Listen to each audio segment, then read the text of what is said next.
안녕하세요. 크립토TV입니다.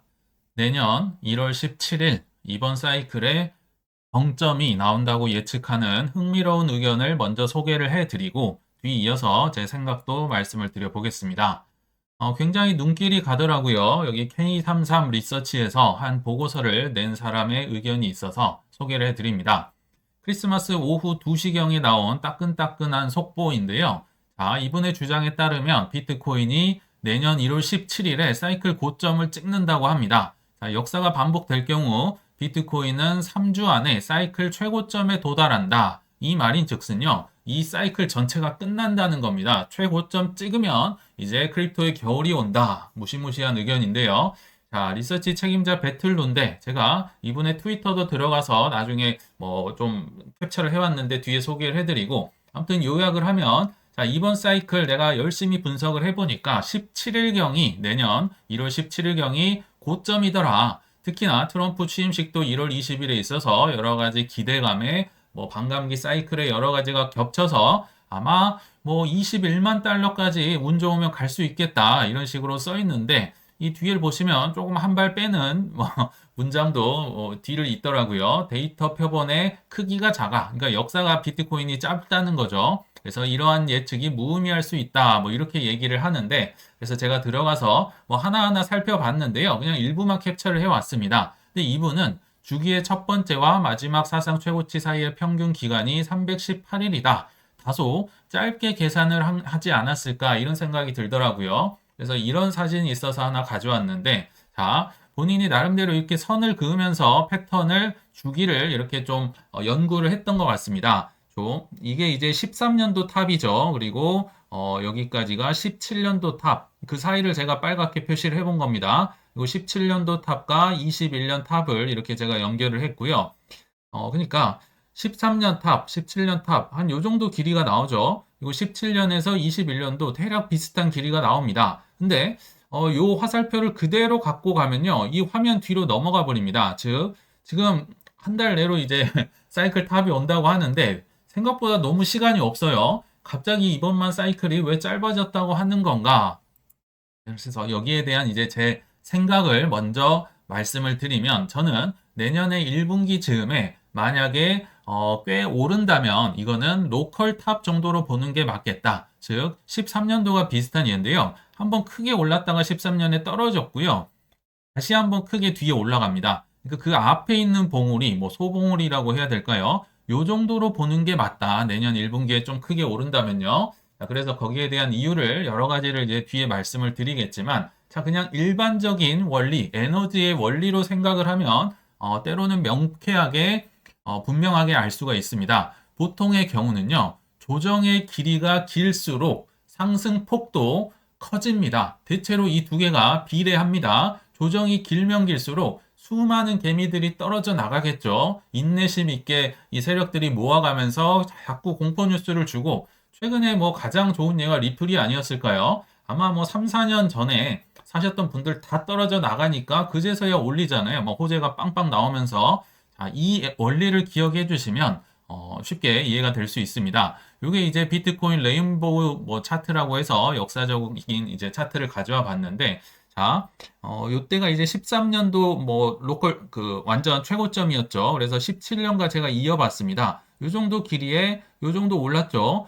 꽤나 길었기 때문에 많이 오르는 겁니다. 그리고 역시 이제 7년에서 21년 탑까지 역시 뭐 어마어마했었죠. 그렇기 때문에 다시 많이 올랐고 자, 요 화살표 그대로 복사를 하면 아까 말씀드렸지만 저 밖으로 튀어나갑니다. 근데 지금 그분의 그 배틀 룬데의 의견에 따르면 이제 조만간 와야 됩니다. 내년 1월이니까 뭐 한 달도 남지 않았거든요. 자, 근데 이 상승폭이 그렇게 빨리 갈 수 있을까? 일단 시간 자체도 부족한데다가요.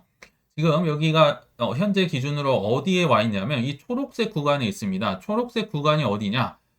아직도 싸다 아니면 축적하는 단계거든요. 아무리 못해도요, 이 연초록색, 노란색을 뚫고 최소한 주황색, 이거 버블이야? 또는 포머라든지 파라라라든지 뭐 맥시멈 버블이라든지 뭐 빨간색은 기대를 안 하더라도 이거 버블이야? 이 정도는 올라와야 되는데요. 글쎄요, 한 달 내에 여기까지 올라오기엔 에너지도 부족하고 시간도 부족하다. 저는 이런 생각이 듭니다. 그럼 내년 뭐 1분기가 될지 좀 뒤로 밀릴지 모르겠지만 로컬 탑이 만약 나온다면 이건 왜 나오는 걸까요? 저는 24년 3월 비트코인 1억 찍었을 때 수많은 분들이 나오셨잖아요. 그분들을 털어내려고 뭐 다 아는 사실이죠. 반감기 후 6개월간 뭐 엄청나게 힘들잖아요. 3월에서 10월까지의 조정분이 응축이 돼서 내년 뭐 1분기에 뭐 로컬 탑이든 소봉우리가 나오든 아마 이 상승분이 하지 않을까. 요때 털린 분들이 많기 때문에 요때 좀 끌어올리지 않을까 생각이 들고요. 자, 반대로 22년, 23년, 24년, 24년도 조정이 깊었지만 22년에 비할 건 아닌 것 같습니다. 이렇게 4년마다 한 번씩 오는 이렇게 많이 털어버린 거에 대한 이 에너지가 지금 상승 이 정도로 해서 만족이 될까? 저는 택도 없다는 생각이 듭니다. 그래서 내년 하반기 즈음에 엄청난 이 4년짜리 상승분은 아직 남았다. 이런 생각이 들거든요. 왜 이렇게 제가 자신 있게 큰 상승은 나오지 않았다고 말하고 있을까요? 뭐 여러 가지 이유가 있는데요. 그냥 블랙락을 생각하시면 됩니다. 자, 이더리움 뭐 아직도 재미없죠. 여전히 재미없지만 레리 핑크가요. 이제 막 100만 개를 모았다고 크리스마스 이브에 발표가 나왔거든요. 자, 이제 막 100만 개를 모았는데요. 이더리움이 아직 최고점도 돌파를 하지 않았습니다. 그쵸? 최고점도 없이 이 시즌이 종료될까요? 그럼 레리 핑크 굉장히 기분 나쁠 겁니다. 굉장히 무시하는 느낌 받을 거고요. 그리고 24년도 1월 달에 비트코인 ETF를 블랙락이 승인을 시켰잖아요. 거의 10년 묵은 수건 사업을 이제 10년이 넘게 끌고 오다가 시켰는데, 자, 24년 1월에 승인됐습니다. 1년 안에, 많이 벌었다. 이제 그만해도 될 것 같아. 그리고 4년으로 넘어가자. 시즌 접어, 종료. 이렇게 될까요? 그럴 리는 없습니다. 이거는 정말 말도 안 되는 얘기고요. 이제 막 그 JP 모건도 대리점으로 합류했었잖아요. 이제 막 뭐 끼워보려고 하고 있고, 골드만삭스도 안 하는 척 하면서 올해 3분기에 나름 저점에 꽤나 많이 비트코인 매집을 했었습니다. 그리고 피델리티라든지 뭐 투애니얼쉐어즈라든지 수많은 이제 ETF 파시는 분들 이제 막 비트 이더 만들어졌는데 꼴랑 뭐 많이 올라봤자 비트코인 이분들이 사신 거에서 뭐 20에서 30% 올랐나 모르겠습니다. 뭐 좀 더 먹었을 수도 있겠죠. 근데 이들이 20% 30% 그리고 이분들은 사실 상승률로 먹는 분들이 아니죠. 수료 장사를 하기 때문에 이 장사 기간이 오래 갈수록 그리고 막 급등락이 있을수록 좋아하는 경향이 있겠죠. 근데 요거 뭐 투자도 하잖아요. 골드만삭스 뭐 20% 30% 먹고 끝내려고 했을까요? 최소한은 이 정도는 보고 들어왔을 거라는 겁니다. 누가요? 레리 핑크도 그렇고요. 그냥 이 바닥에 있는 세력들이 뭐 엄청 오래전에 준비했다가 뭐 언론에 나와서 좀 창피하지만 뭐 나 회개했다 뭐 하면서 입장을 바꿨잖아요. 자, 보통은 이 정도 판은 보고 왔을 거라 생각이 듭니다. 포브스가 뭐 약간 퍼드 뉴스도 잘 하긴 하지만 이건 뭐 팩트인 것 같아요. 뭐 여러 가지 뉴스가 있지만 25년도에 G7 국가 혹은 브릭스 국가에서 비트코인을 전략적 준비금으로 도입을 한 해 만에 그리고 실제로 몇 개 정도는 들어오지 않을까 예상이 되거든요. 그리고 뭐 다른 거 뭐 스테이블 코인이나 뭐 레이어 2는 무시하고 다양한 암호화폐 ETF도 당연히 출시가 되겠죠. 비트코인, 이더리움은 개인들이 별로 좋아하지 않습니다. 알트코인이 흥분해서 날뛰는 이 수수료 장사를 하기 위해 이들이 빌드업을 하고 나중에 자산 토큰화까지 간다고 이미 이분이 얘기를 했었죠. 근데 이더리움조차도 아직 뭐 믿음이 생기지 않은 아직은 뭐 멀었다. 그리고 미국 주요 빅테크 7개사가 대차 대조표에 비트코인을 추가한다. 사실 7개사가 다 할 필요가 없습니다. 그냥 하나만 추가하면요. 남들은 우르르르 무너져서 따라 할 거고요. 이 7개 중에 하나라도 비트코인을 대차 대조표에 추가할 확률이 칼시라는 예측 플랫폼에서 한 70% 정도 나오더라고요. 내년 얘기하는 겁니다. 이 정도는 보고 들어왔다. 비트코인만 지금 이 정도입니다. 그러니까 알트코인들은 아직 멀었다는 얘기를 길게 드리고 있습니다.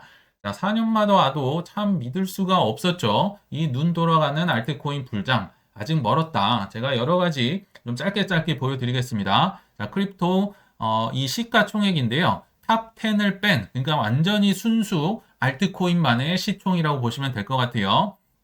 자, 알트코인 시총이 줄어든다는 건 알트코인들이 굉장히 많이 떨어졌다가 와 하고 오르죠. 그러다가 또 알트코인 뭐 죽었다 재미없다 떨어졌다가 다시 한번 와 하고 오르죠. 그러다가 다시 지금 꽤 길어지고 있어요. 알트코인들이 이번 장엔 거의 숨도 못 쉬고 23년, 24년 달려온 것 같거든요. 이렇게 떨어지다가 그냥 이렇게 떨어질까요? 아니면 올라갈까요? 만약 이렇게 떨어지고 알트 시즌 없이 끝난다? 역사를 새로 쓰는 겁니다. 그리고 아직 비트코인도 가지 않았습니다. 알트 시즌을 논할 단계가 아니라는 거죠. 자, 여기 보시면 초록색이 그냥 보더라도 21년도고요. 자, 주황색은 17년도 차트로 보이네요. 그리고 현재 우리가 빨간색 차트인데요. 자, 반감기를 기준으로 이렇게 수익률을 비교를 해놨는데 빨간색 이제 뭐 아직 뭐 최소한 이 정도는 가든지 이 정도 가든지 이 정도는 가야 끝나지 않을까요? 아직은 비트조차도 최고점에 뭐 한참 못 미치는 경우고요. RSI 지표로 보더라도 역시 마찬가지입니다. 이 친구가 AO라는 친구가 17년과 25년 비교를 해놨는데 막 베어 트렌드에서 다 떨어져 나가겠죠. 조정이 많으면 다 떨어져 나가니까 그때 한번 상승 올리고 상승을 했다가 다시 조정받다가 다시 상승하다가 지금 우리가 여기에 보링 존이라고 하죠. 굉장히 지루한 막판 조정 구간에 와 있다. 이분이 예상을 하는데 뭐 일리가 있는 것 같아요. RSI조차도 크게 올랐다가 떨어져서 이게 죽음의 계곡을 지난 거죠. 지났다가 요만큼 올라왔다 이번에는 떨어진다? 글쎄요. 쉽지 않을 거라 생각이 듭니다. 이 차트도 AO 분이 만드셨네요. 굉장히 잘 표현을 해줬는데 자, 이때가 언제일까요? 당연히 겨울이겠죠. 겨울, 봄, 여름, 가을. 굉장히 신기하게도 뭐 완전 비슷하진 않지만 반복이 되고 있는데 자 지금 가을에 이제 막 들어올까 말까 초입에 저는 있다 생각이 들거든요. 자 지금 끝났다는 분들의 얘기는 이번 가을 건너뛰고 이제 크립토 겨울 온다 이렇게 얘기를 하는 거거든요. 자, 만약 이렇게 된다면 최초로 10몇 년 만에 역사를 새로 쓰는 거라고 보시면 좋을 것 같습니다. 자 그런데도 불구하고 참 언론들이요 지금 제가 볼 때는 욕심이 가득가득합니다. 이 개미들이 비트코인도 그렇고 이더리움도 그렇고 세력들, 기관들보다 개미들이 더 많이 들고 있는 자산이 역사적으로 지금 처음입니다. 그러니까 이걸 얼마나 뺏고 싶겠습니까? 언론들이 다시 열심히 퍼드를 유포하면서 이걸 뺏어서 조정을 일으켜서 이제 다 개미 턴 다음에 내년 하반기를 노리지 않나 이런 생각이 들거든요. 참 열심히 노력한다. 근데 생각보다 녹록진 않습니다. 이들의 입장에서도요. 이 뉴스 보셨잖아요. 크리스마스 이브에 나왔던 건데 구글이 만든 양자 컴퓨터가 10년 내 비트코인 부안을 뭐 붕괴시킨다. 월스트리트 저널도 이런 거 전문이죠. 그럴 리는 없습니다. 양자 비트코인이 뚫리면요. 은행들은 더 빨리 뚫립니다. 그리고 스테이블 코인 판도 바뀌나 테더 이 이슈, 테더가 뭐 준비금이 없다, 감사를 뭐 못 받고 있다, 뭐 여러 가지 뉴스가 아직까지도 나오는데요. 테더는 사실 죽을 단계는 이미 지났습니다. 죽으려면 예전에 죽었어야 돼요. 근데 그 비트파이넥스랑 뭐 테더사가 뉴욕에서 이렇게 고소를 했을 때 그 합의금 꽤나 많이 주고 퉁쳐가지고 없어졌거든요. 뉴욕에서 유야무야 넘어갔다. 그 이후로는 이제 거의 물론 근데 그 유럽 시장 미카법에서도 테더가 지금 퇴출이 되고 있다고는 하지만 테더가 죽을 리는 없습니다. 죽기는 어렵지만 퍼드는 있다. 그래서 최근에도 댓글을 보면요. 이거 테더나 뭐 USDT나 USDC나 아니면 원화나 뭘로 사는 게 안전하냐 이런 댓글을 좀 본 적이 있는데요. 그거는 이런 기사에 약간 불안해졌다는 방증이기도 하겠죠. 자, 열심히 퍼드를 나르고 있습니다. 마운트 곡수 이거 이제 10년 됐잖아요. 아직도 이체 놀이를 하고 있습니다. 이제 이런 건 좀 가볍게 보고 우선 넘길 수 있을 정도가 되셔야 되고요. 자, 마이크로 스트래티지가 1월부터 비트코인 매입 중단 루머에 투자자들 혼란하고 있다. 다 최근에 어떻게든 비트코인 한 3% 5%만 떨어뜨려도요. 알트코인이 추풍낙엽 되잖아요. 제가 볼 때는 비트도 비트지만 알트코인을 뺏으려고 이런 퍼드 뉴스를 유포하고 있지 않나 생각이 들거든요. 물론 마이크로 스트래티지의 이 투자 행보를 보면 조금 위험한 건 맞는데요. 아직은 멀었습니다. 판을 키워야 나중에 뭐 뭘 하든지 말든지 하죠. 여기 보시면요. 묻고 더블로 가가 아닙니다. 마이크로 스트래티지의 주식 발행 한도 관련 특별 주주 회의를 개최했다고 하는데요. 더블이 아니라요. 보통주 발행 한도를 3.3억 주에서 103억 주로 이게 몇 배입니까? 거의 33배 정도 늘리고 자, 조달 옵션 뭐 확대를 위해서 우선주 발행한데도 500만 주에서 10억 주로 한 20배인가요? 어마어마하게 지금 판을 키우고 있습니다. 그리고 심지어 지금 뭐까지 하고 있냐면요. 향후 3년간 내 비트코인을 살 돈까지 마련하고 있습니다. 향후 3년이면요. 사실 크립토 겨울에도 모아갈 돈을 지금 주주회의에서 이렇게 다루고 있다. 계획을 이미 발표한 바 있다고 하거든요. 야, 놀랍지 않으십니까? 참고로 마이크로 스트래티지의 대주주들은 뭐 뱅가드다, 블랙락이다 아시죠? 그분들의 허락이 있으니까 이렇게 말도 안 되는 비투를 하면서 온전하게 살아남아 있다. 지금 판을 키울 때다. 다시 한번 말씀을 드립니다. 그럼에도 불구하고 뭐 비트코인은 뭐 그래도 그렇다 치는데 뭐 이더리움조차 아직도 믿음이 없고 사람들이 알트코인 이제 조금 떨어지니까 코인니스에서 이런 글이 인기 글이어서 좀 재밌어서 가져와 봤는데요. 예전 같은 알트 부장 안 올 것 같다. 뭐 형들 구조대 오냐? 뭐 설렜다, 이제 됐다, 내리자, 뭐 쎄하다 이런 게 많이 있는데요. 글쎄요. 결론을 한번 맺어보자면 저는 4년마다 비슷하게 반복되지만 한 2% 정도만이 진짜 믿고 행동해서 큰 수익을 결국 거둔다고 생각이 듭니다. 자, 로컬탑이 만약 뭐 내년 1분기든 좀 뒤로 미뤄지든 아무튼 나온다면 일부 파는 것도 당연히 고려를 해야겠죠. 그러나 4년 주기 본격적인 상승장이 오기 전에 엄청난 수많은 퍼드에 휘둘리지 않으시기를 간절히 바라면서 이만 물러가겠습니다. 즐거운 크리스마스 저녁 되시길 바랍니다. 감사합니다.